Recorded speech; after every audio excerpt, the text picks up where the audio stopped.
大家好，我叫麗霞，係鄰舍輔導會屯門區綜合康寧服務中心嘅會員。喺疫情嘅初期呢，咁我丈夫有一日突然之間個心口唔舒服，咁我哋去咗睇醫生，但係返到屋企之後呢，佢突然之間就成頭冷汗，坐喺梳化度，咁我就即刻去打999啦。咁醫護人員亦都好快嚟到，咁佢就送咗佢醫院。當時我好擔心啦，因為我丈夫上救護車嗰一刻呢，突然之間烏雲密佈個天，仲落起大雨，令到我更加不安。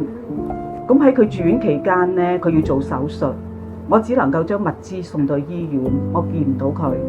雖然係咁樣，我哋只可以通過電話，我聽到佢把聲，我都覺得有啲安慰。直至2個禮拜之後，佢順利出院，我就鬆咗一口氣啦。我好多謝家人同朋友嘅關心咯，陪伴我係我最大嘅支持。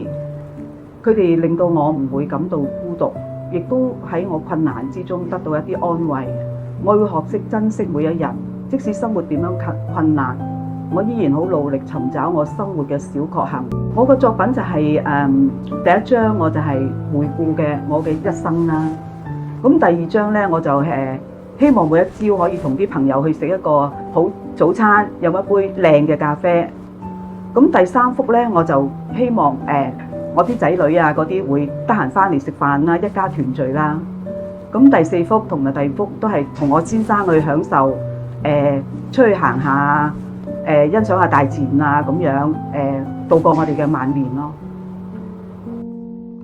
我想同大家講就係努力加油啦！生活中難免有起伏嘅，但係只要我哋互相扶持，雨過會天晴，珍惜當下，生活就更加美好啦。